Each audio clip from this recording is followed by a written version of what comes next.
What I always used to think as a kid, and now getting older, I've realized when you hear like, oh, the US is in debt by this many billions and trillions or whatever, I always just think, who are they in debt to? It's the government. They make the money. They own the money. Who are they in debt to? And you realize, okay, well, they're in debt to the Fed. Is it gold backed now? Not really. The Fed can just say, you want $1 billion? $1 billion, and it's just out of thin air. When Nixon did that speech, every single currency became fiat currency. So then there was no such thing as a commodity-backed currency anymore. And because all the other currencies are pegged to the dollar, when the dollar becomes fiat, everything else becomes fiat. And there's been thousands of fiat currency in history, and not a single one has survived the test of time. They say fiat currency only has a 100-year lifespan because of an inflation cycle. So what's history saying when it comes down to that cycle? So when the cycle ends, a new financial system pops up. Could this be like the digital money that they're speaking about? That's a whole nother thing. Like, this is how they establish control over you, and this is how they restrict everything. A true dystopian society that they're trying to put in, like the globalist agenda. I think the only way to establish that truly is through digital currencies, because then it's going to be done through a blockchain, right? And they can restrict your account from ever transacting with, I don't know, they don't want you to buy meat, for example. There was a thing that they're going to restrict every single person to 5 kilos of meat per year and the rest of the plant-based diet. Now they can make your account stop working after you bought your 5 kilos of or even meat. if you're not behaving in social media, then can be like, okay, now social your credit systems, all of this, intentionally trying to crash the dollar because they know it doesn't have longevity. So let's get it out of the way and get the new system in. If there is a digital currency, will that be backed by gold? I think Ladies and gentlemen, welcome back to another episode. Today is going to be the most unprepared podcast ever. All we know we're going to talk about is 2023 recap, 2024 goals, and then entering the matrix with Wally. Let's start off with surface level stuff that is freely available on YouTube, let's say, in terms of currency used to be gold backed, and US dollar was the predominant currency, and that was how things were, and then it got depegged, and then let's go through that conversation, and then more into the hidden stuff after that if we have time. Well, I don't know where to start with this, but yeah, currency was gold backed. Currency was gold at the beginning, so everything started off with trading blocks and bars of gold.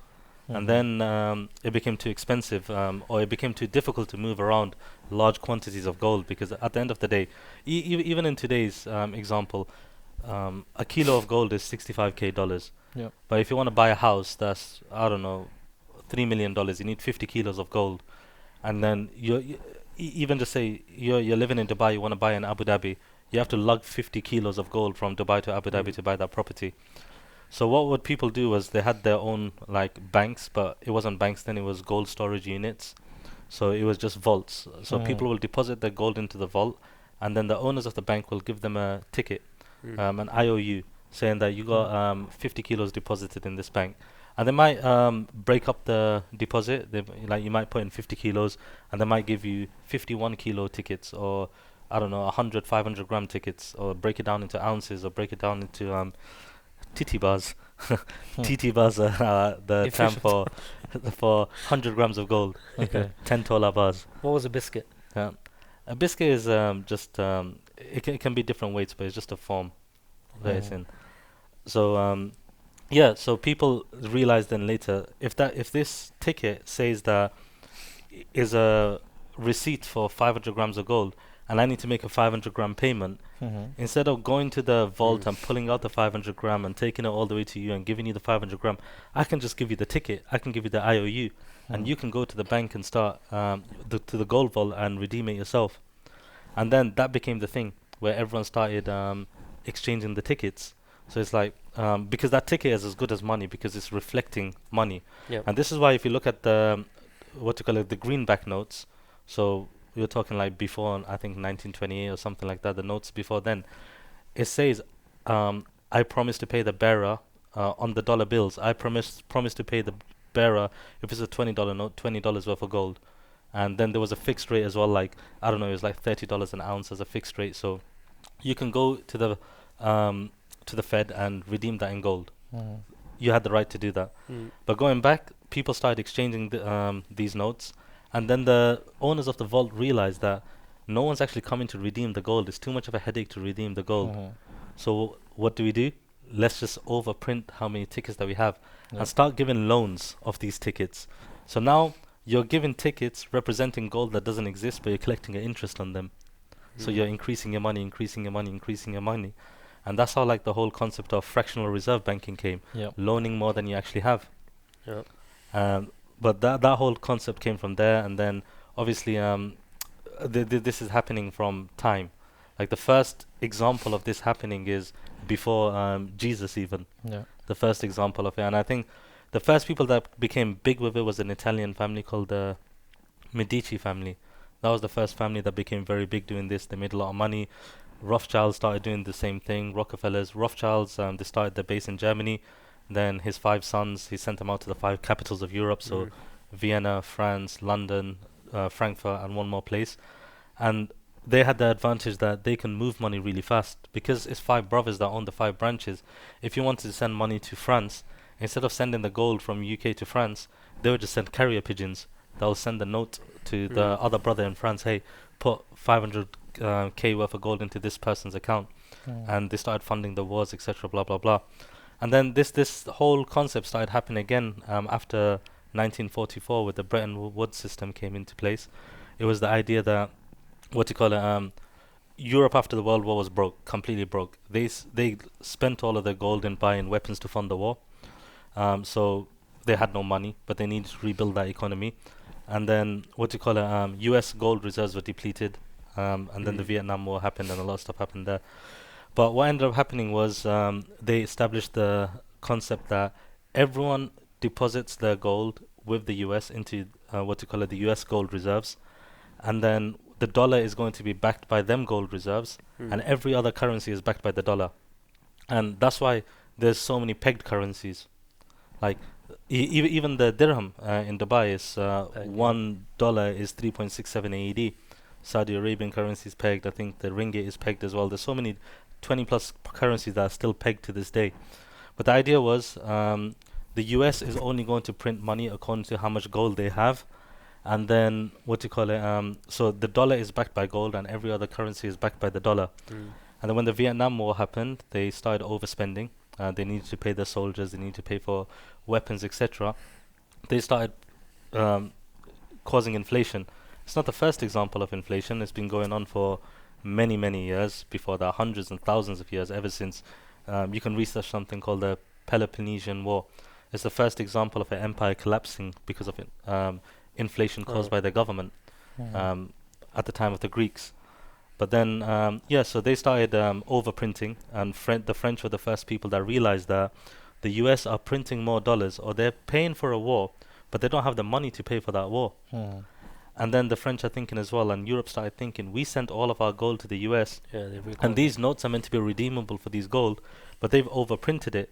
So if you go to redeem this gold, we're not going to get any gold back. So they actually sent a warboat to the New York harbor, demanding their gold back. And at that point, Nixon did the speech, and he got rid of the gold back system, because obviously they knew at that point, I think they were printing 11 times more than what they should have printed. There was 11 times more currency in circulation than the gold that's backing it. And then there's a whole conspiracy like whether that gold still exists or not, because there hasn't been an audit since the 50s. There's been no audit. There's assumed 6,500 tons of gold. Is that under now in Fort Knox. the Fed? Fort Knox. And who's the official owner of that? Still the state? That's I think we'll save that for the series. Okay, fair enough. Yeah, I was gonna say, like, we were watching the other day something and we were speaking about this, and there's like 150 billion worth of gold inside the Central Bank of London, which no, that's central bank reserve currency. That's a whole nother thing. But this was owned by like the Rothschilds, and then it's now owned by government. Is this affecting on something when it comes into all of this now, or not? Well, that concept is a little bit different, but it's the idea of real money versus fake money. So in the central bank in the Bank of England, they have something called central bank reserve currency, and there's only 46 banks that have access to that central bank reserve currency.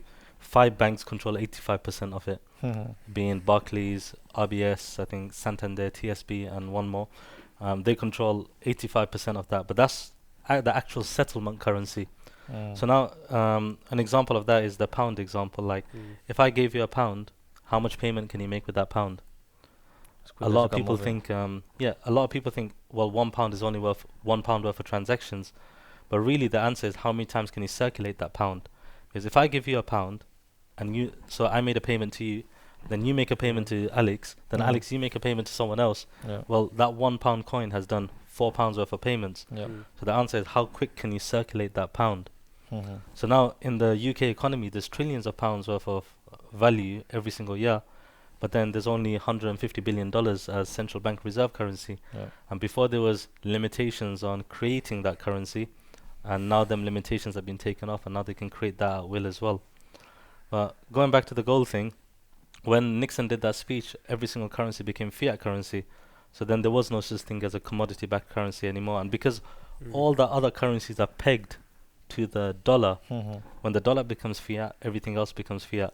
And fiat is just currency that exists because of confidence. Yeah.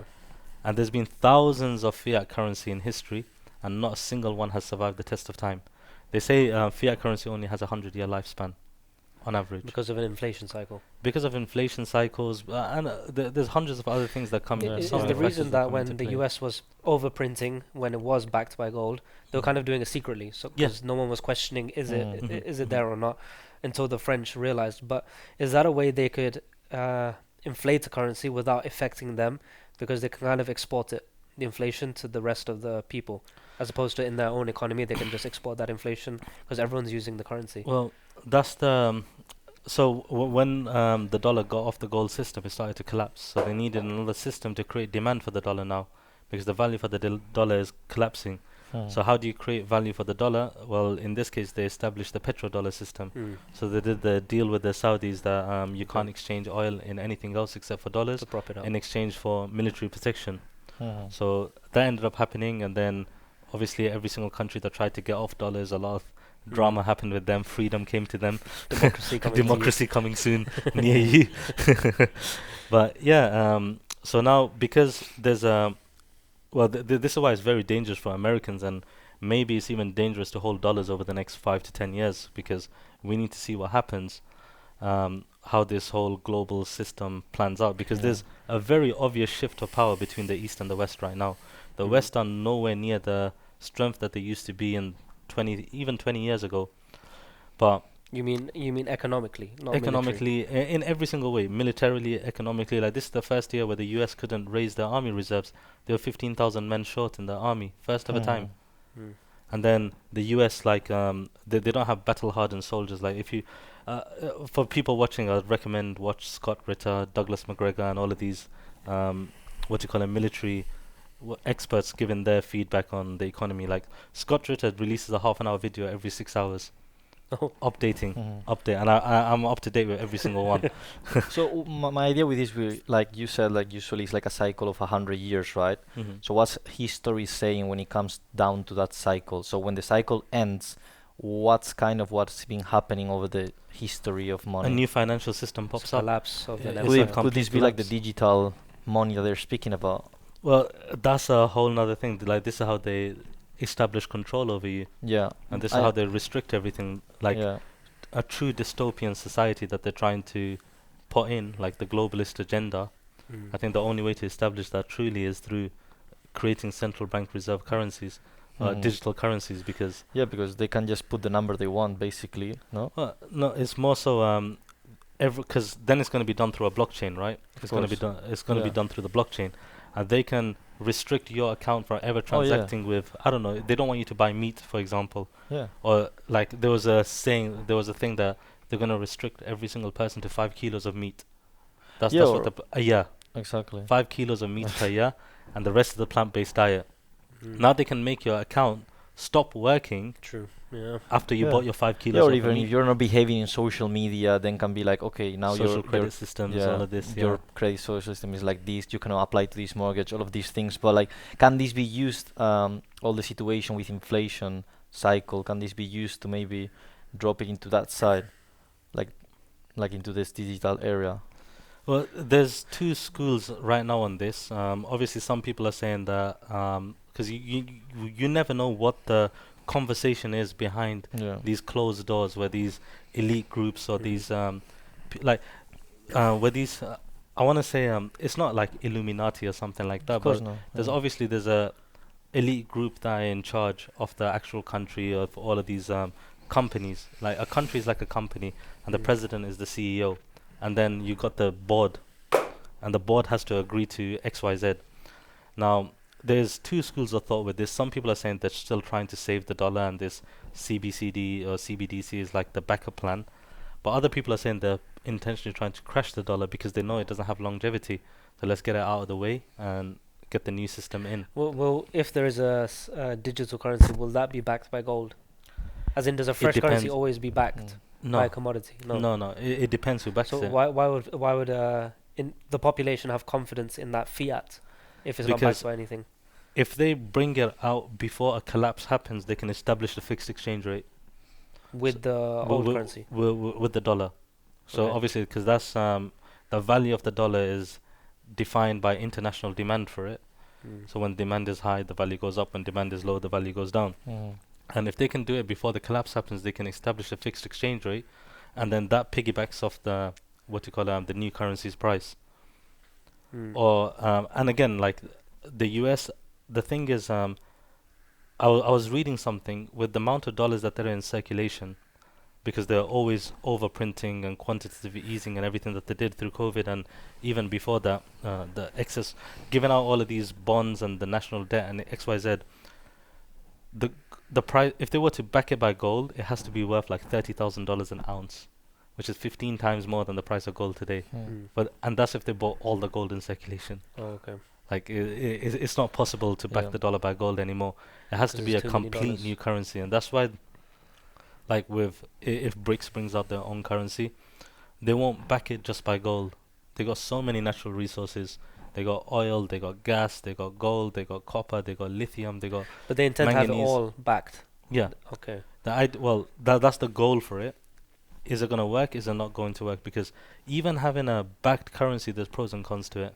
Mm. Because the you need to be able to get you need to be able to acquire resources at the rate that the economy is growing,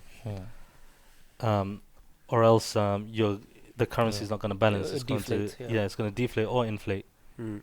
You know, the BRICS nations, are they also having central banks controlled by the higher powers, let's say?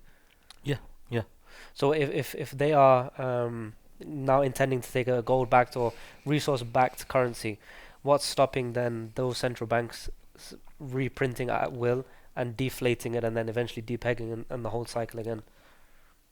Because the idea is that they get rid of the whole system. It's not They want to it- crash it- the central bank too. well, get rid of the concept of these central banks. Uh-huh. The thing is, like, there's one video. Obviously, again, like some people's gonna say it's conspiracy, some people are gonna say it's not.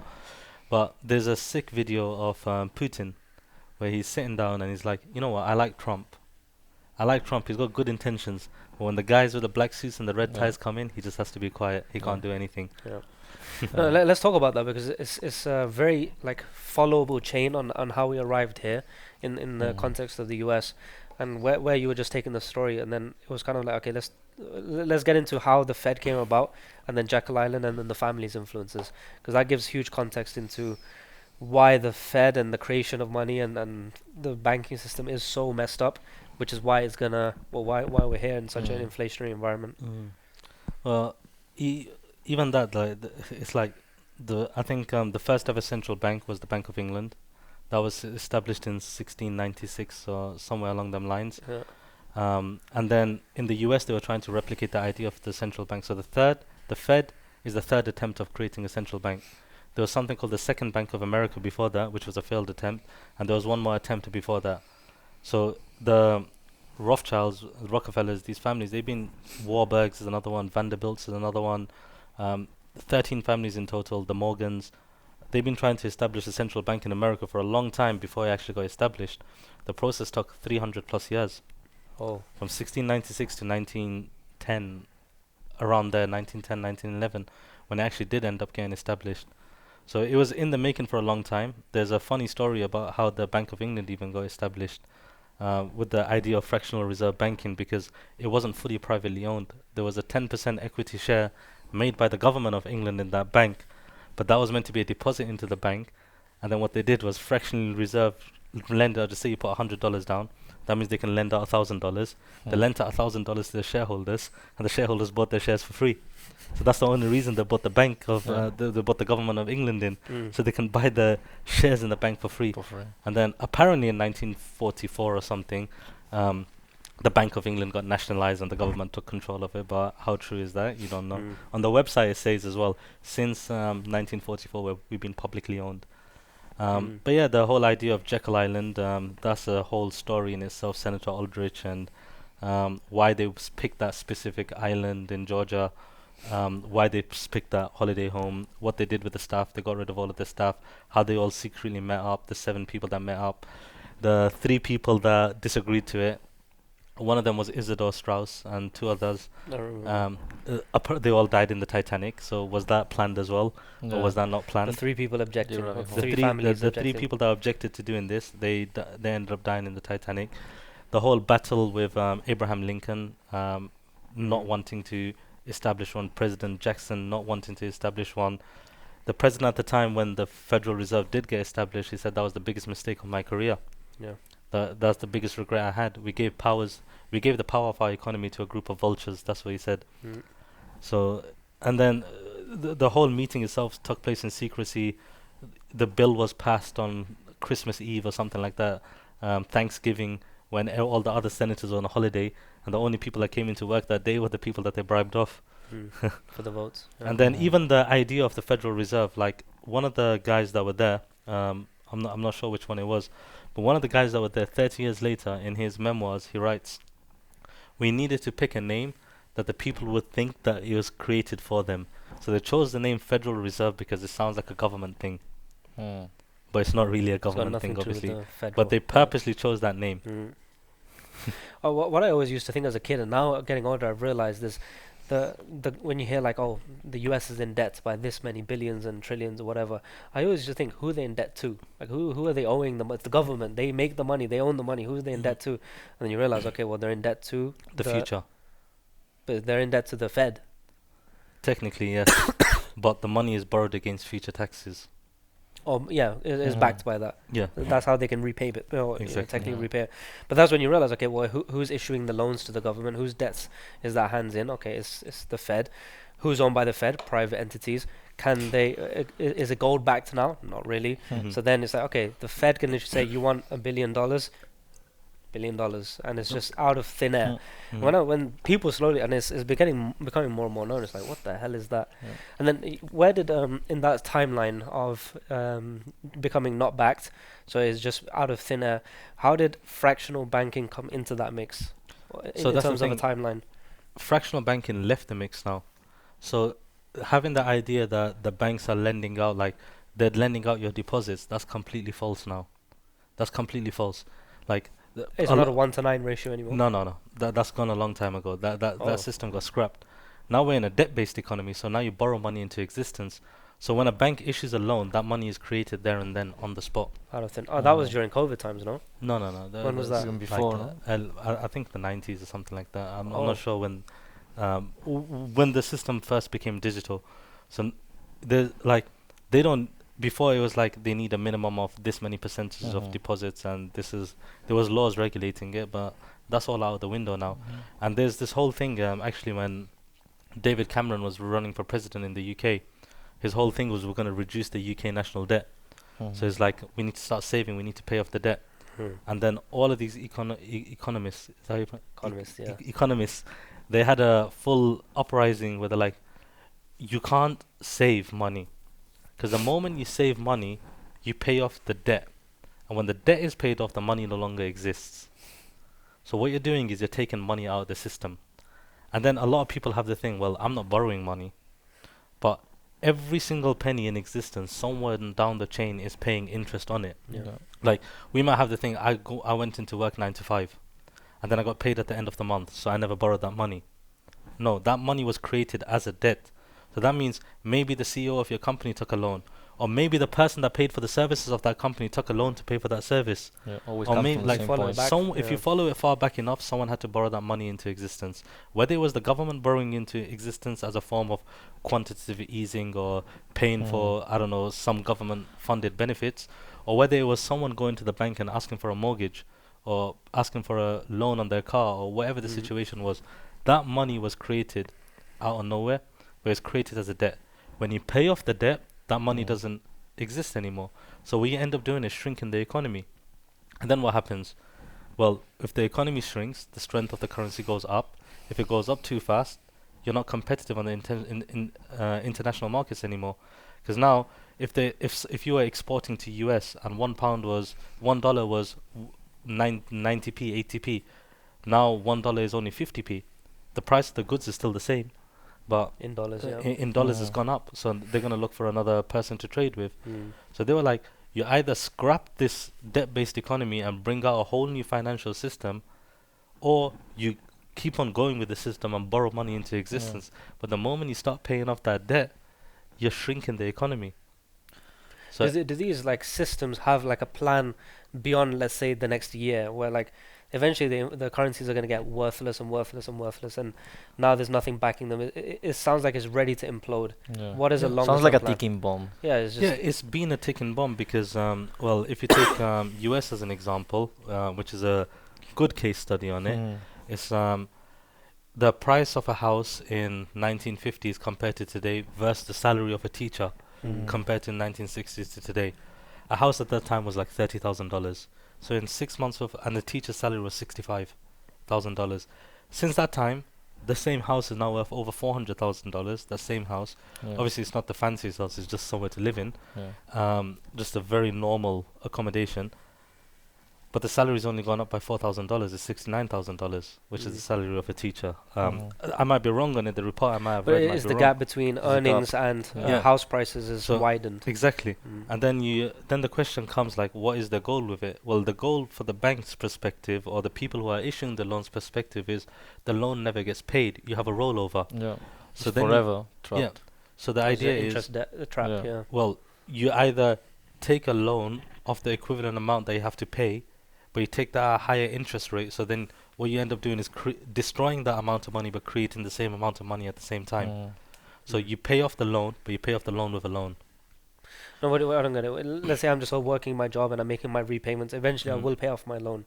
Yeah, you'll pay off your loan, but no, that's from a personal perspective. I'm on about from a government to government perspective. Oh, okay. The idea is not that you pay off the loan. The idea is you roll it over. So in 2024, there's $7.6 trillion of Bonds bonds that are to mature. Mm. They're not going to pay them off. They're going to roll them over at a higher at a interest higher rate. rate. Ah. Yeah. Back to the Fed. So Tough. yeah, all this conversation then leads to like, let's say you have money. It's like, okay, now where do you put it? Because when you have like a ticking bomb, I believe like the most difficult thing is to time it. Mhm. Like when is this gonna happen? Like is it gonna Mm. be 5 years? Is it gonna be 10 years? Is it gonna be 20 years? So the difficult part is where to time it now. Where you can invest or put your money into places where it's a bit more safe when it comes into 5, 10 years, just to see, okay, of course there's gonna be certain investments you can do more aggressive, startups, things like this, Mhm. but more sort of like a safe havens. They're always being like gold, Yeah. right? What was that documentary we watched like 2 days ago? Do you remember the name of it? Something like the truth behind the banking system, but the YouTube channel is called Mo Economy. More economy. So I Yeah. remember from that. So on in terms of property, I've always been a bit like really on the fence of like if it's Yeah. worth it, if it's not worth it. And that documentary opened up my eyes a little bit Hmm. because it made me realize that the inflation and the inflation is devaluing a currency, and that debasement is like an inherent in the system. Is going to happen no matter what. So you can kind of invest into the market, and let's say you're getting 8% return, you're kind of just trying to beat inflation. So Yeah. you're keeping your buying power. And they were saying that the reason that the banks are optimized to lend, lend out to property purchases. So let's say I wanted to go to the bank and I want to take 100k loan for a property, they'll issue it no problem because it's Mhm. backed by something. Yeah. It's backed by the property. But if I want to take $10,000 loan to start up a business, which creates jobs, which could create GDP, increase GDP, Mhm. they won't give it with the same ease. Mm. So the system is then therefore incentivized to give money out Mm. to non-GDP related things, the economy is not growing by issuing a property, but the prices are going up because people are getting more and more loans. So you've got this like little bubble in the property market where it's the only asset class really going up that's not linked to the economy or linked to GDP.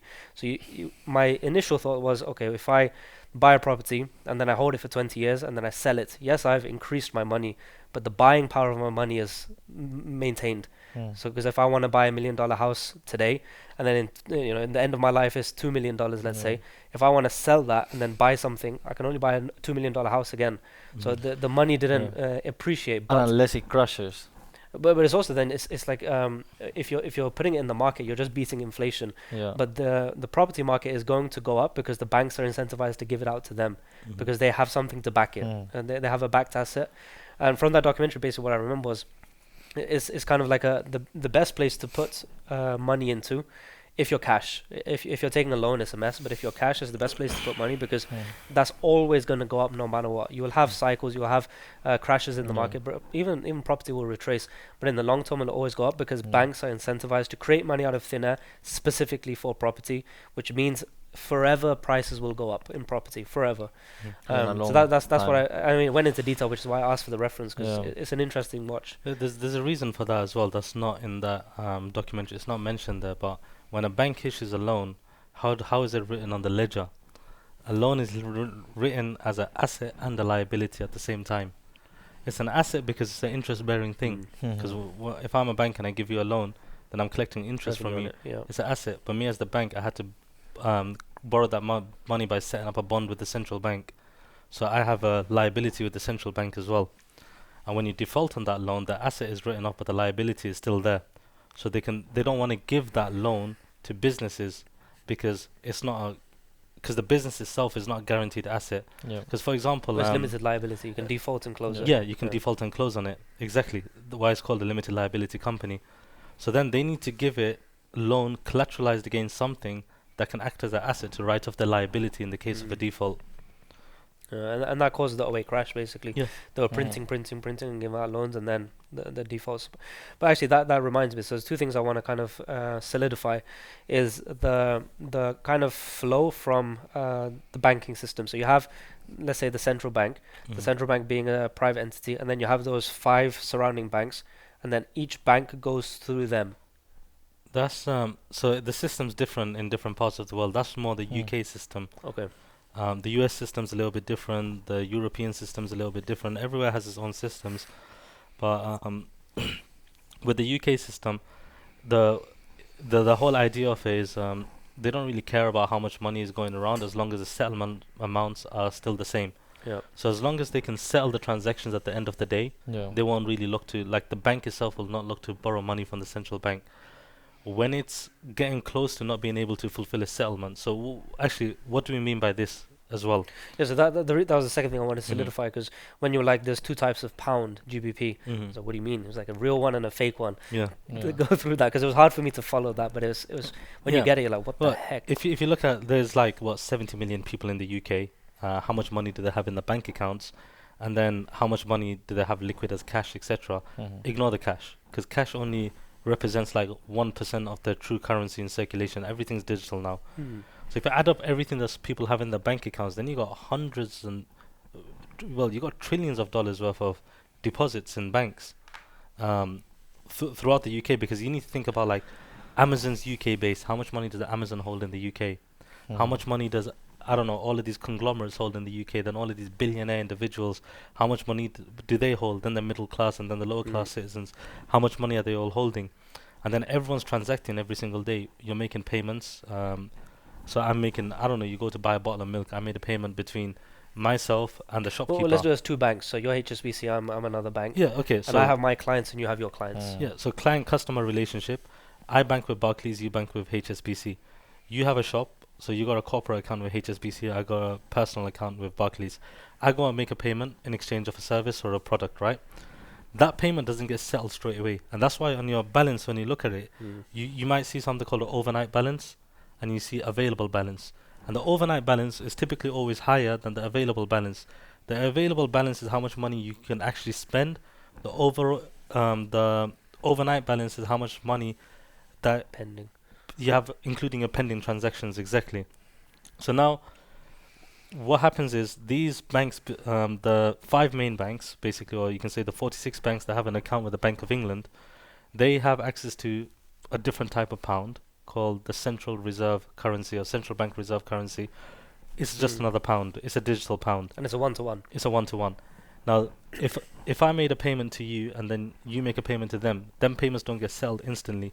They got settled every couple of hours, which are, it might be couple of hours, it might be couple of days. It's all determined between them. But there's going to come a time where HSBC is going to look with the ledger with Barclays and sees, okay, today we had 50 million pounds worth of outgoing payments to Barclays and we had 30 million pounds worth of incoming payments from HSBC. There's a difference of 20 million.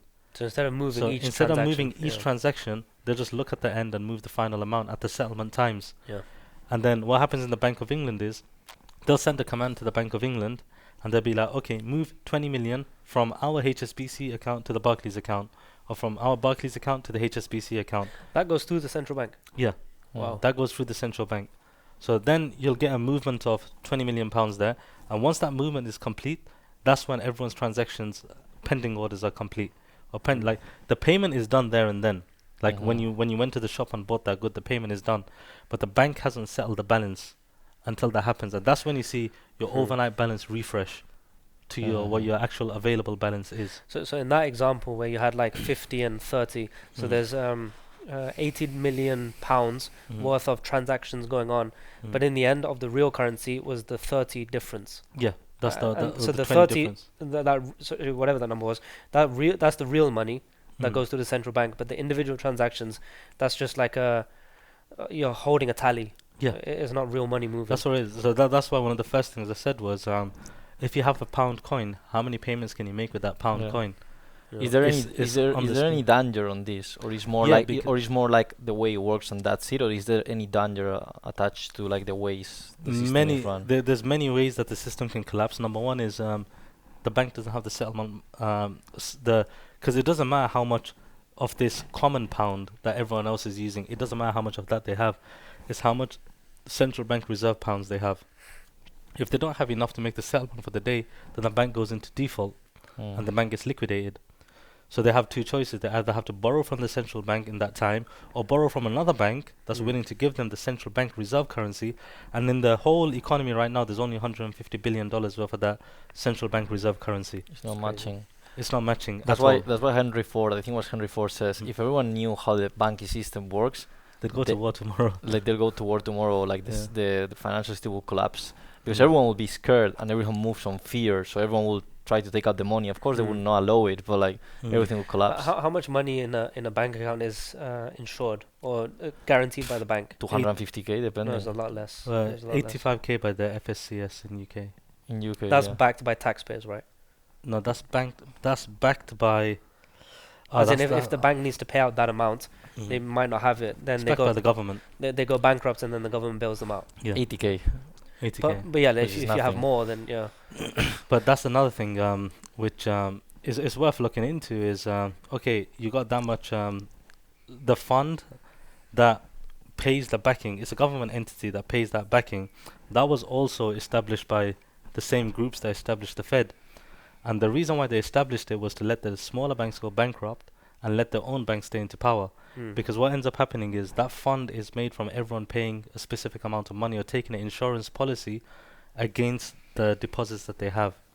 But then the way it works is like the people that have it's a tier system, but then it's an odd kind of tier system. The people that have the banks that have smaller deposits end up paying very similar amounts to the ones that have massive deposits. So when it does come time to pay, and they have a right to refuse as well based on certain things. Typically, they allow the banks that are not in their control to go bankrupt in these situations, and they'll pay out with the banks that do have it. But with the amount of money that's insured and the amount of money that's actually inside that fund, it's like 1 to 400. So they can really, if there was a global collapse, they can only fulfill 0.25% of the deposits. And the idea of how they do the rest is they'll take a loan against the Fed, which is also owned by them. So then they issue a loan to that fund, and that fund will issue a loan to Thingy. Interesting again. It's just interest again. The whole thing collapses, inflation, money into circulation, and the whole idea of inflation as well. What is the idea of inflation? It's a hidden tax. Mhm. Like Yeah. you take the purchasing power of the dollar, but the guy that has the most dollars, he ends up gaining the purchasing power. Yeah. Or the guy that has the commodity and the assets, they end up gaining the purchasing power. Why did they say inflation is needed in an economy? Like they say it's a healthy thing. It's needed to keep prices stable if it goes at the rate of GDP. I'm not 100% sure on this actually, so No, I didn't get it either because it's like, let's say everything is a closed loop. When you take the world, it's a bit more complicated. Let's just say you have a city, let's say you have Dubai, and then you have all of the goods and services in Dubai, and you have a fixed amount of money to represent those goods and services. And if everybody's transacting within that bubble, why do you need to have inflation to be healthy? Like because zero would be fine, no? no, because goods and services are always increasing. Oh yeah, you're right. Oh yeah, I remember now. It was Mm. inflation is to reflect increase in GDP. Yeah. Yeah, inflation is needed Because- for GDP, but non-GDP related things is where the bad inflation is, Mhm. and that's property actually. Yeah. Yeah, I remember now. Let's just go around and kind of say one thing we have in mind of what we want to do last year, and something we're happy about that we've done this year, or a reflection of 2023, and then going forward into 2024. I think in general it's good to have a moment where we all, in general, viewers to have a moment to just recap and reflect on themselves, on what they've done. Well, so I'm gonna throw it to you, Alex, last. I was gonna say, Wally can the shake and start. You want me to start? The only one in the can do I it. think Okay, you go for okay, it. I'll start. Okay, 2023. I think I was expecting financially more of the year, but in terms of networking, meeting people, growth, and actually achieving certain things that we had in mind, I think it was pretty good. One of the things we wanted, of course, is to finish all our app, have that ready for launch. Also building up the curriculums into a more professional way. So all of that was done and get out of the way, recording all of that. And that was one, of course, of the goals from that company or that side. Another part was also like keep building our network in Dubai, seeing what sort of opportunities we could actually get into. And that was also achieved on a certain side. But in terms of money-wise, I think we were shorter in goals that we were expected, which doesn't mean it's a bad thing. Sometimes I think also for 2024, a lot of things are aligned or are in track to be maybe potentially one of our biggest years. So yeah, we didn't achieve on that side, but the other things were actually on track, which I'm actually happy on. Also on the Spanish side, maybe keep building the brand and getting some traction on that side. That's also been one of my personal focus over 2023, which now has a solid foundation into 2024. So that was for 2023. I will jump it back if you want into Waqar or Wali, and then you say 2023, and then we can actually jump into future goals. Yeah, I think this year, I think one of the things that stuck in my head, was you said, Alex, was instead of coming to Dubai and buying a car or buying a fancy Lambo or whatever, if you just put that same money into yourself in terms of the networking and building your reputation in the city, it goes a long way. And that can be dished down to being in restaurants, being out, or covering bills, or hosting things. And I think that is kind of a philosophy we had, and it's really like in the last few months compounded, where you meet people and then it goes like that. And I think Dubai is a big city. We've said it's a big city, but it's not a big city. And in the last 6 months, or even just last year in general, we've met so many people. So that's something definitely cool, because we came to a new city, didn't know anybody apart from each other, and then to build from that into just 2 years in, knowing a lot of people is pretty cool to see how you can come to a big city and take over almost. A reflection on myself, I think, trading wise, I think I've made a lot of small tweaks that seem like minor adjustments, but they've had a huge effect, ripple effect, where the strategy has probably stayed the same, the technicals have stayed the same, everything has stayed the same, but big changes have happened just by small refinements of in the way I've managed profit taking, how I've now optimized for session volatility, and we can touch on trading in general a bit more. But that's something I've noticed big improvements in for myself. And just my last month in Twitter, just started like 4 or 5 weeks ago. Any of us didn't use Twitter, so I just thought, Yeah. why not? Umar was pushing me. He was like, get on Twitter, get on Twitter. I started Threads instead, and then he was like, get off Threads, go on Twitter. Yeah, I think right now I'm almost on 10K in 4 weeks, because I just decided to throw signals every day. So I've just been throwing my daily trades. And when I used to do that on Instagram or on, let's say, in a video way, it feels a lot more work. Like you have to prepare yourself, whatever, turn the camera on. But with Twitter, you just throw a tweet, and I like that way. So for me, I've just been throwing all my trades, and I've given, as today of filming, 20 trades ahead of time as signals, where I've just shown my sell limits or my entry point, and then updating it throughout the session and throughout the day. Today's Tuesday, so today I gave 1.5% gain. Yesterday 1.5% gain, and Friday a 3% gain. And what was interesting, because the comments are all like, EU right now is bullish. So everyone's like, why are you selling? All of these positions were sells. And I kind of replied to a few people like, I've been trying to buy, I just didn't find a valid buy entry. But valid sells presented, and those valid sells, I don't need to be holding for the next week or the next month, even though it's counter trend. If a valid opportunity presents with valid entry requirements, and then I'm playing for just London session volatility, and then it might reverse in New York, I still catch a good move. So in that sense, I've been against trend and I've been wrong. Like none of my trades hit a full TP. They just hit the first partial. But then you add these 1.5, 1.5, 1.5. Yeah. And let's just say the last 4 days, every single one of my trades ended up reversing and break even, but it's still 3, 4, 5, almost 6% up. By being wrong. So that is one of the things that when I optimize my profit taking, that being wrong all the time and still taking profit is powerful for any trader. And I think a lot of people have implemented it, where they're just saying, I take partials very aggressively now, because it keeps your account ticking. And in general, recapping the last month on Twitter, it was like 20 trades, 0 losses, which is crazy. Because I've been saying my win rate is 50%. I keep it at 50% on purpose. It's been like 100%. In signals, it's been 100%, but a lot of break evens and a lot of TP1s, a few 1 to 10s, but just in general, cool to see. And that's why a lot of people are just following right now, and I'm getting good traction on that platform. So that gives me then the reinforcement for next year of like, I want to put more effort into that because it's fun. And it's putting a good message out there, a good name out there, and people are not just like, oh, he's coming and flexing materialism or whatever, which a lot of people do. Or I think on Twitter I'm seeing a lot of hate, and everyone warned me, from Riz to Umar to everyone, like, be careful on Twitter, don't take it personal. So I was ready to like have bullshit my way, but I don't think I've got any hate comments. Just more curiosity of why did you do that, and I think it's because I'm not doing hindsight pick trades, which a lot of people do. And I noticed Twitter is full of ICT people, and all of them are doing analysis, all of them are doing chart work, but they're all doing after the fact. So when someone comes in and they don't, you can track the tweets, you can just scroll and see it. Okay, this guy's done 20 live signals.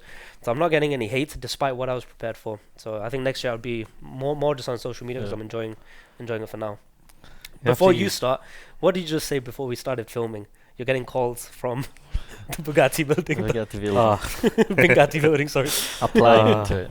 This is not good. Well, I'm sure you guys know about data brokers and all of this. So as a visualization thing, I signed up for the most expensive building in Dubai, and I got these real estate agents trying to sell me. I think they're gonna secure a bag like on 10 your square commission. mile plots. And 500 million. yeah, like the latest one I got was, do you want to buy like half the front on Palm Jabal Ali? Like, okay. They're one not trying to plot sell is- you an apartment. They're trying to sell you towers. They're trying to send me land and towers. So 2 years. if anyone knows how to get rid of your name from these lists, drop it in the comments, because every day it's 3-4 Or calls just minimum. visualization, maybe. Nah, I don't. They're like the starting prices for me is 300 million Yeah. because of what I signed up for. But yeah, and it's clever the way they do it. You can't see the prices or anything until you actually put your name into the email list. That's how they got your email. So you have to sign up first before you actually even get the information. You don't even get the brochure to see what the building looks like inside. Oh, damn. I think it's also later on they will sell the data Yeah, into other brokers. That's what's and happening stuff with them, like yeah. that. exactly. Like, I don't remember signing up for half the people that are messaging me. But yeah, I think with 2023, if we were to look back on it and say what went really well, I would say exploring new industries. Without going too much into it with the gold stuff and everything that we're working on now. So that's been like 7-8 months in the making, to be fair. But learning about new things, connecting with people, extracting value from each other in like both ways, where you give them value, they give you value, and just learning. I think 2023 has been mainly a year of learning, setting the foundations for 2024. Mm. And if I was to say, looking back on 2023, like what regrets or what things I think I could have done differently, I would say not being too naive, as we were when you first come into the year with a lot of the things that were presented on the table to us. More myself, as you guys know, with the one of the companies that I invested in. And then I would say prioritizing things properly. I feel like this year, because I was so driven with all this new stuff that we're doing, I kind of put family and marriage and all of these kind of stuff on a back burner. So this year maybe, because now the foundation's laid, so I can focus on this. Not saying that it was more important to focus on that, but when you're so busy, it's very hard to allocate your time to everyone, and certain people have rights over your time as well, and you end up neglecting them rights. So I think 2024 definitely that's something I'll focus on. But yeah, I'm excited for 2024. I think upon reflection, what you just said is now that we've been in Dubai, it's easier to see like everyone here wants a commission, and everyone here is like nothing is free. Yeah. Mhm. So and everyone's here hungry to make a commission, because a lot of Mhm. people don't have jobs or anything. They're professional middlemans or brokers, and when somebody comes in with liquid into Mhm. Dubai, people smell it. And Yeah. if they've been in Dubai 7 years, they know exactly how to hunt Mhm. someone down like you, and then throw opportunities on your table. And we've been scattered all year because we didn't know what opportunity to put it in. Yeah. Mhm. And when you're learning a new industry, you learn it from the ground up. So you were learning oil, and then you were learning the banking stuff, and then we were learning gold from the ground up, and then the event stuff you had on. So it was you're going in as a complete novice, and you're against someone that is like trying to take your money, Mhm. and they're using that knowledge gap against you at times. So it's tricky, and it's no surprise that things can be challenging. But now, as you said in the gold, it's like 7-8 months of just in-depth knowledge and learning before real money has been deployed, and then that builds a strong base. But I think actually I wanted to say, because the route you've taken in all of these separate projects, separate industries, and separate groups of people, Mhm. you've always ended up in the same position, which is kind of under somebody's wing, Mhm. of like almost having a mentor without actually a mentorship and paying them, and a formal internet mentorship, let's say. But you've always ended up finding someone that is very senior in that industry, has done tens of millions of dollars in that industry, and then you learn the ropes off them. So I don't know if you have an intentional strategy, or how you ended up multiple times in that position this year alone. I think if I was to boil it down to one thing, I'd say before going into the meeting, or before going into the where there's a Zoom call, where there's an in-person meeting, just researching everything A to Z as much as I can to hold the conversation, because when there's such a big deal or such a big opportunity going on, well, you got two sides. You got one side that's probably trying to scam you and rob you. So they're looking for you to be naive. They're looking for you to slip up and make a mistake. And the people who are genuine, they don't want to work with someone who doesn't know what they're doing as well. Yeah. So they're testing you. So for them, they're like, okay, like one example just the other day on the phone call when we're talking about gold shipments, they asked the question, is it goods delivered? I didn't know what that meant. What does goods delivered mean? Blah, blah, blah. But goods delivered is basically a term that means the bullion bars can be registered with a financial institution, and then that can be used as liquidity for online trading. So then Oh. that's backed. So when you're trading CFDs and everything, there has to be a backing for it somewhere. There has to be liquidity, and sometimes a CFD or etc. they're allowed to expire, and people will take actual delivery for it. But the bars that can be goods delivered, there's a specific criteria. They have to be a specific weight, 12.4 kilos approximately. They have to be from certain refineries that are registered with the LBMA XYZ, and that was specifically dropped as a test question. But luckily, like that, literally that video that we put on YouTube the week before that, there's a video called by a YouTube channel called Mo Economy, and it was just coincidentally we were watching it. In the end of that video, they explain it. Oh, So when they asked that question as a test, it was literally put there as a test. I knew the answer because not because I've done it before, not because we know what we're doing. It's literally because coincidentally it came before. But it tells you like everyone's trying to test you. So some people are trying to test you to rob you. Some people are trying to test you to see whether you're wasting the time or not. So if you go in there with decent background knowledge, then you gain a certain level of respect than someone who's going completely blind. And also, I think it's the ability to execute, because with one of the very first podcasts we did was with Saurev, and he's who's acting as a mentor for us right now. He's been putting tasks after task after task just as a test. Hey, can you go and do this? Yep. Something completely random, something completely new to us. We don't know how to do it. We've never seen how to, and it's not stuff that you can find online as well. Mhm. But then figuring out how to do it and pulling it through within the deadlines, etc., it gives him an element of trust as well. Because at the end of the day, with stuff like this, there's hundreds of millions on the line, not even a couple of 100,000. Yeah. There's a lot of money on the line for them, so they need to test you and make sure that you're up to scratch. You're the right caliber of person that they're looking for. And I'd say that's the only thing I can say in terms of strategy is just research. Hmm. So when it came to, let's say, the Saurev situation where you have a initial introduction conversation on a podcast and then build, let's say, a friendship off camera, how does that go from just friendship that just ends there to you kind of becoming a trusted person for him and then running errands for him, running projects, and then beyond, which is where it is now? Sort of, there's a little bit of a cheat code because he's a family friend there. Okay, But yeah, we then get you that, have yeah. the obviously whether he's a family friend or not, that doesn't matter. They're not going to throw money at you. They're not going to do X, Y, Z 100%. with you. You do have to earn that trust. So that's when he started testing me. But there was an element of trust there because he knows my dad. He knows He my knew you weren't uncles. going to run yeah, away with his money. like yeah. you can't But run. you know what? Like Mhm. even me from the outside, like just watching, like us, we are so little time. Our period in business is very small, and we've grown a lot into how to hire. What's the right character? We are becoming better on Mhm. this. So when you get into a person like Sorov or like the people you've been under the wing of, like they've been doing businesses for 10, 15, 20 years, they have to be good at this. Mhm, And they know mhm. exactly what to do. They know exactly what Mm. to say, how to see how's your execution, because we've also seen these people um, throwing projects into different people, Mhm. and you could see how quickly they cut them off. Mhm, Mm. mhm. They don't even hesitate. It's like doesn't Yeah, matter true, who you are, what's your family contacts, what is like your position. Like doesn't matter if they can see a flop on certain things, they will never even throw you another call, another opportunity anymore. There was So there was that guy, let's yeah. not say his name, but that was bringing a huge deal to the table worth millions and millions and millions, Yep. and it was just the way that they were speaking to him. Yep. Mhm. That alone was like, okay, forget the deal, forget everything. I don't like you anymore. Yeah. Door Mhm. shut forever. So true. I So think, I was gonna throw it that more into your way because you've mentioned a lot of good things, but maybe there's things you don't realize that we can see from the Mhm. outside, Mhm. and that's one of the things is like from the outside something I can also see is like you're very good at memorizing numbers, Yeah. and you're very good also at understanding complex businesses, which I don't know if Mhm. that's a given talent or maybe that's something you can work on, or maybe that's something that also you've developed by because you watch a lot of YouTube videos around.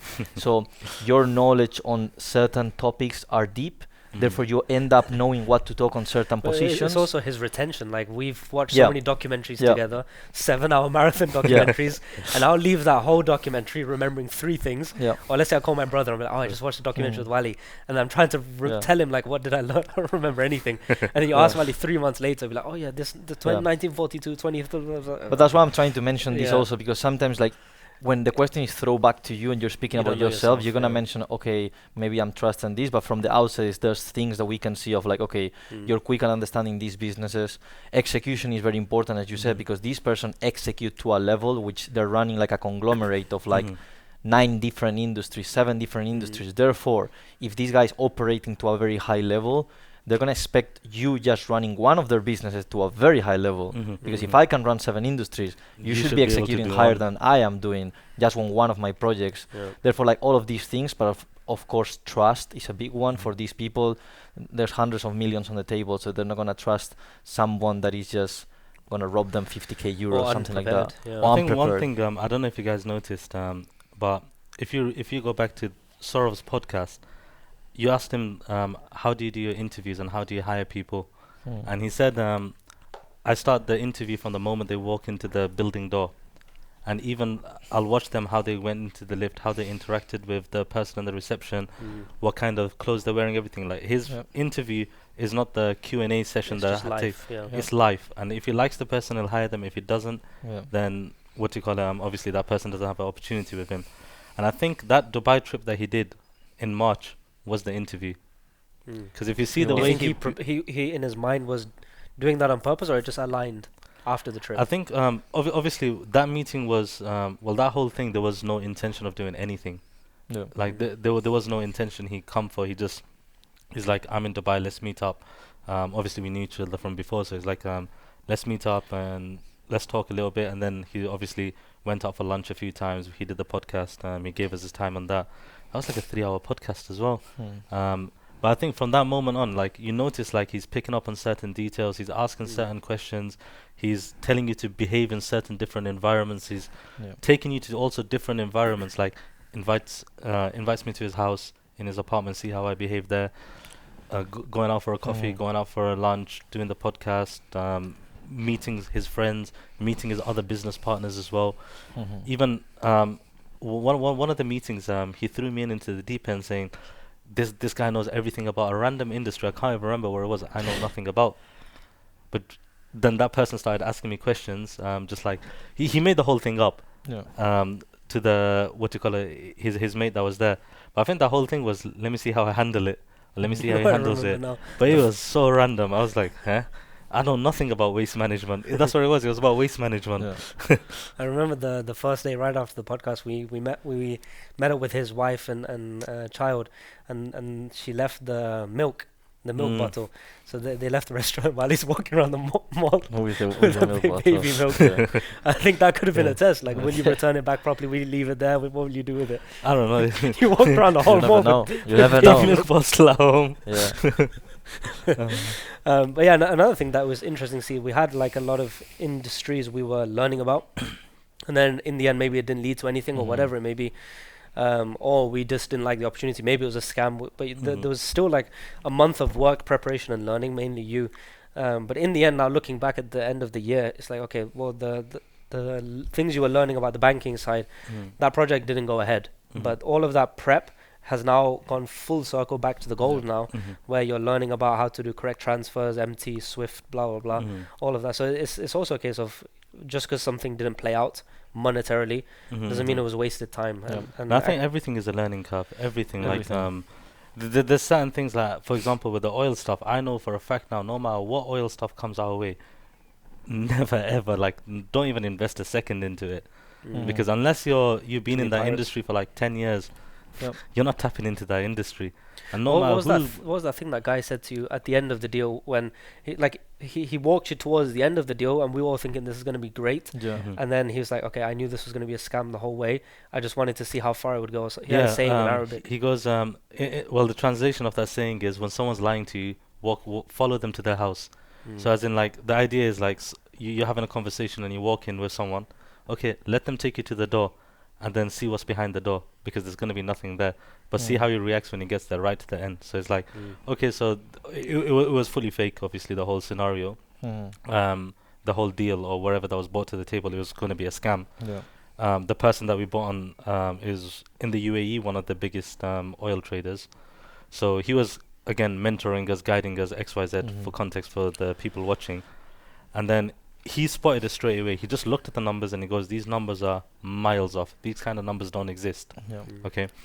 From the commission they were asking for, from the prices that they were offering, from the quantity. They're trying to bait us. They wanted 5 million barrels of diesel a month and something like 200,000 metric tons of jet fuel. Like, it's like them numbers from the company that is coming from. And he did the full company forensics as well. He's like, the largest deal these guys ever closed was $190,000. That was the largest deal they ever closed in their history. So obviously things are not adding up. But he's like, you know what? He's lying, but he didn't tell you. No. He told me at the end. Yeah. And he's like, let's see how far it can go. So I'm there trying to make something work that he knows is not going to work. But then, I don't know, it just felt like a waste of time. But then at the end of it, you end up learning the whole industry, what kind of questions to ask, what to look out for, what are the common scams in there, how to actually execute. One of the most powerful things is we got a draft of what every single piece of paperwork that is needed to execute that looks like. I still have it on my laptop. Like, what does a purchase agreement looks like? What does this look like? What does that look like? All of these contracts. So we got drafts of them now. Some of them are already pre-signed. Obviously, again, it's not something you can execute on, but you've seen the verbiage. So now you know, like, if in the not saying that we're going to go into it, but in the future, if you were to go into it and you hire a law firm XYZ, you know exactly what to ask them to generate for you. I think more specific than that is the knowledge you've taken from that situation when you now apply it to the most recent one on the gold, Mhm. everyone on the table on the gold situation has a good intention, wants it to go through, Mhm. and it's a setup where everybody wins. So it's not like Mhm. one person needs to screw the other. So it's a good Mhm. deal. Hmm. But just through going through that process of months and months, everybody wants to do everything right, but still little things get picked up by you or Saurev or whoever. It's like, okay, if we didn't change that clause, it could have had a domino effect. Yeah. Yeah. And that came from the other deals or the other Yeah. Yeah. situations of Mhm. like, oh, we shouldn't let them. If we leave this clause in there, they could call up their lawyer. What was that thing? They could call up the lawyer and then pay them a thing or. So it was a thing where when you're doing the paper, obviously everyone signs NDAs X Y Z, but then when you get a notarized document from the law firm, it's gonna have the letterhead of the law firm inside, right?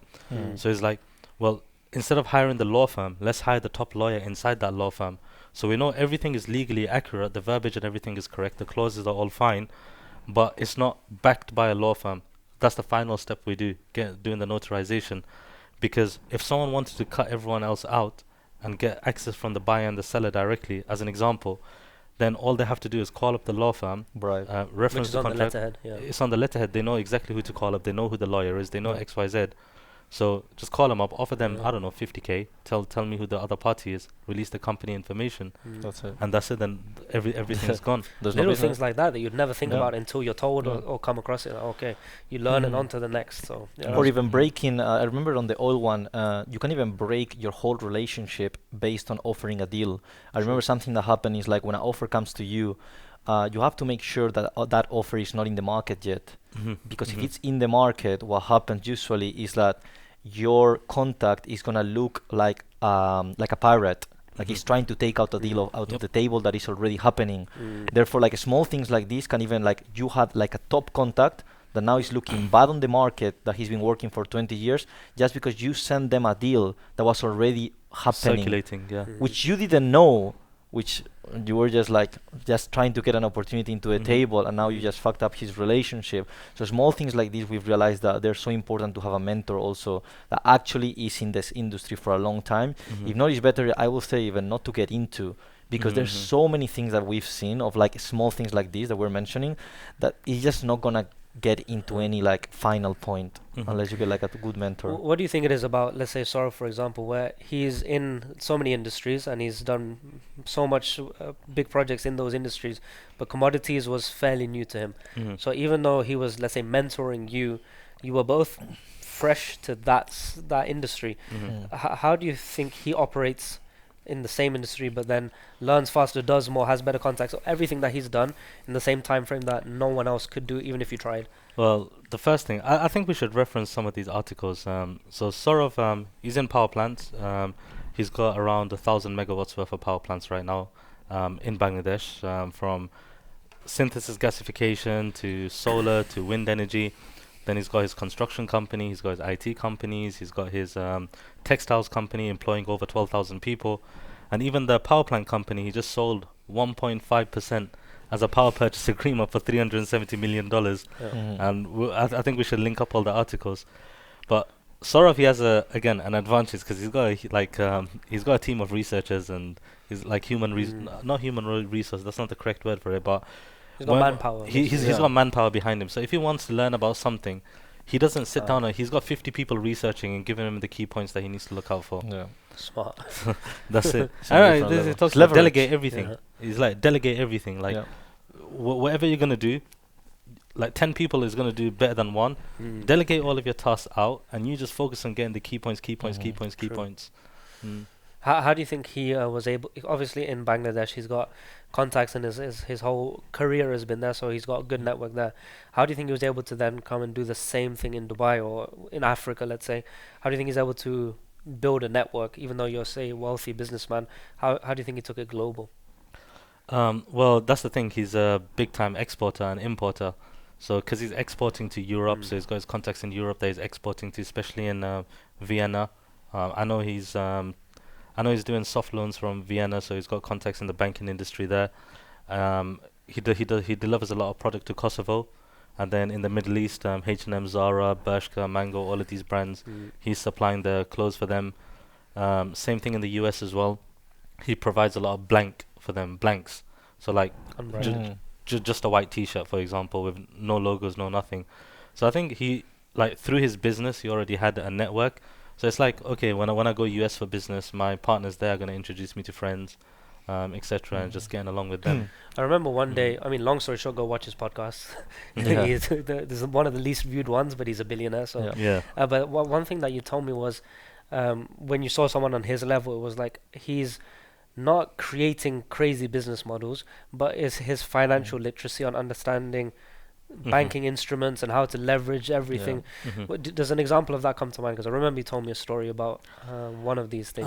I can think of definitely a few examples. Obviously, the Austrian soft loans is one, where if you're doing infrastructure projects in third world countries, then the Austrian, I think it's the National Bank, they will give you a 5 million euro loan where 12 years is 0% interest, and then it's 1% interest per year after that.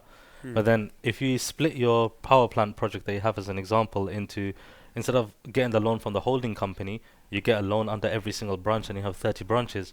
Now you got a 150 million euro loan that's interest free for 12 years. Yeah. And you can definitely make that money back in 12 years if you know what you're doing. Like, that's Yeah. a 7-8% return a year, and you've made the full money back. Mhm. So then you don't even delve in the interest part of it. Mm. And then utilizing credit letters and LCs, SPLCs, DLCs, all of these kind of stuff, but I can't go too much into that. Fair enough. We've done just over an hour, so I think we lock it in here. Good episode in the end for the Yeah, most it's a bit unprepared random. podcast. Yeah, it was random. But it We was close it with goals of 2024 maybe. true. Okay. Personal goal. So I said in the last podcast for myself where I really didn't want to do social media, and that's why we stopped for so long. Mhm. And then we did that boat, and that's where we saw young, hustling kids, 19, 20, 21 years old, and on big follow accounts. And just through following Hormozy a lot, and I realized he was worth Yeah. 100 mil plus, and he didn't want to make a brand either until you realize the true power of it. And in a digital economy, a personal brand is the most powerful asset to have. Yeah. I knew that, but I was putting it off. And then I think I found a fun way to do it for myself, or a way that I can do it consistently. So I'm just gonna keep doing it my way. Like, I'm not gonna do the most algo friendly sometimes. Just filming on an iPhone, one take. I'm enjoying that more. So I think I'm just gonna try and explore that and grow the brand of Titans of tomorrow, grow the brand of my personal brand, and then I'm enjoying Twitter for now as well, just to keep throwing trades. So that's something I'll look to do this year publicly. Yeah, I think social media, I didn't make a single post in 2023. What I about think next year? I plan to keep it that way in 2024. I got peace in my life. I'm not looking to lose that peace. That's fair enough. So I'll leave the personal brands to you two, and I'll leech off your personal brands. Yeah. I think you'll do the gold stuff that is going up anyways, in the safe haven, and we'll do the personal brands one. So Yeah. But Did yeah, you, I think for 2024 is the same thing as you said. It's more like growing personal brands, not knowing exactly where to put money right now. I think we have a good opportunity with the gold deals, and then also like just keep investing money on our like production team, and like keep building our personal brands to see where it takes. And yeah, who knows? Maybe in 2-3 years we can actually make good money out of you them. monetize it later. Which Yeah. let's see where it takes. But Cool. I think that will be 2024. Cool. Good work, guys. Habibis.